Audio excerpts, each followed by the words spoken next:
Hello ನನ್ನ ಮುದ್ದು ಕುಟುಂಬದವರೇ, ಪ್ರೇಮ ಶಂಕರ್ ಕೈ ರುಚಿಗೆ ನಿಮ್ಮೆಲ್ರಿಗೂ ಸ್ವಾಗತ. ನಾನು ನಿಮ್ಮ ಪ್ರೀತಿಯ ಪ್ರೇಮ ಶಂಕರ್. ನಾನಿವತ್ತು ಇನ್ಸ್ಟೆಂಟಾಗಿ ಅದರಲ್ಲೂ 6 ತಿಂಗಳು ಇಟ್ಟರೂ ಕೂಡ ಕೆಡದೇ ಇರೋ ರೀತಿ ಟೊಮ್ಯಾಟೊ ಚಟ್ನಿನ ಹೇಗೆ ಮಾಡೋದು ಅಂತ ತೋರಿಸ್ಕೊಡ್ತೀನಿ. ತುಂಬಾ ರುಚಿಯಾಗಿರುತ್ತೆ. ಅನ್ನಕ್ಕೆ, ಚಪಾತಿಗೆ, ದೋಸೆಗೆ, ಇಡ್ಲಿಗೆ ಎಲ್ಲದಕ್ಕೂ ಕೂಡ ಮ್ಯಾಚ್ ಆಗುವಂಥ ಟೊಮ್ಯಾಟೊ ಚಟ್ನಿ ಇದು. ನಾನಿಲ್ಲಿ 1 kgಯಷ್ಟು ಟೊಮ್ಯಾಟೊನ ತೊಗೊಂಡಿದ್ದೀನಿ. ಸೊ ನೀಟಾಗಿ ತೊಳೆದು ಅದರಲ್ಲಿ ನೀರು ಇರದೇ ಇರೋ ರೀತಿ ಅದನ್ನು ನೀಟಾಗಿ ಒಂದು ಬಟ್ಟೆಯಿಂದ ಒರೆಸ್ಕೊಂಡು ಈ ರೀತಿ ಕಟ್ ಮಾಡ್ಕೊಳ್ತಾ ಇದ್ದೀನಿ. ತುಂಬ ಈಸಿ ರೆಸಿಪಿ ಇದು, ಆದರೆ ಅಷ್ಟೇ ರುಚಿಯಾಗಿರುತ್ತೆ. ಇನ್ನು ಇದನ್ನು 6 ತಿಂಗಳವರೆಗೂ ಇಟ್ಕೊಂಡು ತಿನ್ಬೋದು ಅಂತ ಹೇಳಿದ್ನಲ್ವ, ಹಾಗಾಗಿ ಇದಕ್ಕೆ ಸ್ವಲ್ಪ ಕೂಡ ನೀರನ್ನ ಮುಟ್ಟಿಸ್ತೇನೆ ಮಾಡಬೇಕು. ಒಂದು ರೀತಿ ಟೊಮ್ಯಾಟೊ ಉಪ್ಪಿನಕಾಯಿ ಅಂತಲೇ ಹೇಳ್ಬೋದು. ಸೊ ಈಗ ಎಲ್ಲ ಟೊಮ್ಯಾಟೊನೂ ಚೆನ್ನಾಗಿ ಹೆಚ್ಕೊಂಡಿದ್ದೀನಿ. ಇದನ್ನು ಈ ರೀತಿ ಒಂದು ಬಾಣಲಿನಲ್ಲಿ ಹಾಕ್ಕೊಳ್ತಾ ಇದ್ದೀನಿ. ಒಂದು ಸ್ವಲ್ಪ ದೊಡ್ಡ ಬಾಣಲಿ ಇದ್ರೇ ಚೆನ್ನಾಗಿರುತ್ತೆ, ಚೆನ್ನಾಗಿ ಕುದ್ಕೋಬೇಕಲ್ವ, ಅದಕ್ಕೋಸ್ಕರ. ಈಗ ಈ ಟೊಮ್ಯಾಟೊಕ್ಕೆ 1 ಮುಷ್ಟಿಯಷ್ಟು ಹುಣಸೆ ಹಣ್ಣನ್ನು ಕೂಡ ಹಾಕ್ಕೊಂಡಿದ್ದೀನಿ. ಈ ಚಟ್ನಿ ತಯಾರಿಸುವಾಗ ಒಂದು ಸ್ವಲ್ಪ ದಪ್ಪ ತಳ ಇರೋವಂಥ ಪಾತ್ರೆನೇ ತೊಗೊಂಡ್ರೆ ತುಂಬ ಒಳ್ಳೆಯದು. ಯಾಕೆಂದರೆ ಇದನ್ನು ಮಾಡೋದಕ್ಕೆ ನಮಗೆ ಒಂದು 1/4 ಗಂಟೆನಾದರೂ ಬೇಕಾಗತ್ತೆ. ಸೊ ಚೆನ್ನಾಗಿ ಕುದಿಯೋದಕ್ಕೆ ಬಿಡ್ತೀವಲ್ವ, ಬೇರೆ ತೆಳ್ಳಗಿರೋ ಪಾತ್ರೆನಲ್ಲಾದರೆ ಕೆಳಗಡೆ ಸೀದೋಗ್ಬಿಡುತ್ತೆ, ಅದಕ್ಕೋಸ್ಕರ. ಹಾಗೆ ಇಲ್ಲಿ ನಾನು ರುಚಿಗೆ ತಕ್ಕಷ್ಟು ಉಪ್ಪನ್ನು ಕೂಡ ಹಾಕಿದ್ದೀನಿ.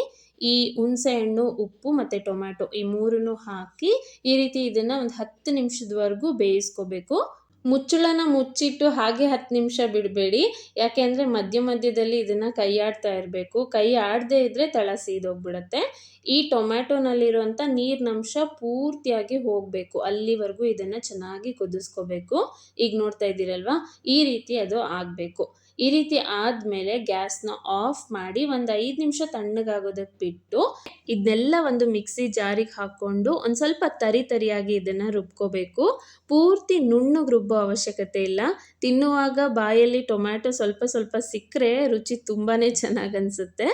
ಈಗ ಈ ಪೇಸ್ಟನ್ನು ನಾನು ಮತ್ತೆ ಅದೇ ಬಾಣಲಿಗೆ ಹಾಕ್ಕೊಳ್ತಾ ಇದ್ದೀನಿ. ಇದಕ್ಕೆ 2 ಚಮಚ ನಾರ್ಮಲ್ ಅಡುಗೆಗೆ ಉಪಯೋಗಿಸುವಂಥ ಖಾರದ ಪುಡಿ ಹಾಕಿದ್ದೀನಿ. 2 ಚಮಚ ಲಾಲ್ ಮಿರ್ಚಿ ಪೌಡರ್, ಅಂದರೆ ಒಂದು ಸ್ವಲ್ಪ ಕೆಂಪಗಿರುತ್ತಲ್ವ, ಆ ರೀತಿ ಖಾರದ ಪುಡಿನ ಹಾಕ್ಕೊಂಡಿದ್ದೀನಿ. ಈ ರೀತಿ ಕೆಂಪಗಿರೋ ಖಾರದ ಪುಡಿ ಹಾಕಿದ್ರೆ ಕಲರ್ಫುಲ್ಲಾಗಿ ಕಾಣುತ್ತೆ ಈ ಚಟ್ನಿ. ಅಡುಗೆ ಕಲರ್ ಚೆನ್ನಾಗಿದ್ದಷ್ಟು ಇನ್ನೊಂದು ಸ್ವಲ್ಪ ಜಾಸ್ತಿ ತಿನ್ನಬೇಕು ಅಂತ ಅನಿಸುತ್ತೆ. ಈಗ ಇನ್ನೊಂದು ಬಾಣಲಿನಲ್ಲಿ ಒಂದು ಸ್ವಲ್ಪ ಎಣ್ಣೆ ಹಾಕಿದ್ದೀನಿ. ಎಣ್ಣೆ ಬಿಸಿ ಆದಮೇಲೆ 1 ಚಮಚದಷ್ಟು ಕಡಲೆಬೇಳೆ, ಉದ್ದಿನಬೇಳೆ, ಹಾಗೆ ಸ್ವಲ್ಪ ಜೀರಿಗೆ, ಸಾಸಿವೆ ಹಾಕಿದ್ದೀನಿ. ಅದೆಲ್ಲ ಲೈಟಾಗಿ ಫ್ರೈ ಆಗಿದೆ ಅಂದಮೇಲೆ ಒಂದು 20ರಿಂದ 25 ಎಸಳಷ್ಟು ಬೆಳ್ಳುಳ್ಳಿನ ಹಾಕಿದ್ದೀನಿ. ಹಾಗೆಯೇ ಒಂದು 5 ಒಣ ಮೆಣಸಿನ್ಕಾಯಿನ ಈ ರೀತಿ ಕಟ್ ಮಾಡಿ ಹಾಕಿದ್ದೀನಿ. ಇನ್ನು 1 ಮುಷ್ಟಿಯಷ್ಟು ಕರಿಬೇವನ್ನು ಕೂಡ ಹಾಕ್ಕೊಂಡಿದ್ದೀನಿ. ಇದೆಲ್ಲದನ್ನು ಲೋ ಫ್ಲೇಮಲ್ಲೇ ಇಟ್ಕೊಂಡು ನೀಟಾಗಿ ಫ್ರೈ ಮಾಡ್ಕೋಬೇಕು. ಅದಾದಮೇಲೆ ನಾವು ರೆಡಿ ಮಾಡಿ ಇಟ್ಕೊಂಡಿರೋ ಟೊಮ್ಯಾಟೊ ಪೇಸ್ಟನ್ನು ಈ ಎಣ್ಣೆಗೆ ಹಾಕಿ ಲೋ ಫ್ಲೇಮಲ್ಲೇ ಇದನ್ನು ಕುದಿಸ್ಕೋಬೇಕು.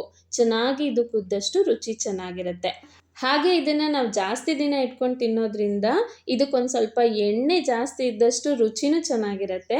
ಹಾಗೆ ನಾವು ತುಂಬ ದಿನದವರೆಗೂ ಇದನ್ನು ಸ್ಟೋರ್ ಮಾಡಿ ಇಟ್ಕೊಂಡು ಯೂಸ್ ಮಾಡ್ಬೋದು. ಈ ಟೈಮಲ್ಲಿ ಇದಕ್ಕೆ ಉಪ್ಪು ಅಥವಾ ಖಾರ ಏನಾದರೂ ನಿಮಗೆ ಕಡಿಮೆ ಅನಿಸಿದ್ರೆ ನೀವು ಅಡ್ಜಸ್ಟ್ ಮಾಡ್ಕೋಬೋದು. ಎಣ್ಣೆಯಲ್ಲಿ ಟೊಮ್ಯಾಟೊ ಚೆನ್ನಾಗಿ ಬೆಂದಾಗ ಎಣ್ಣೆ ಸಪ್ರೇಟ್ ಆಗ್ತಾ ಬರುತ್ತೆ.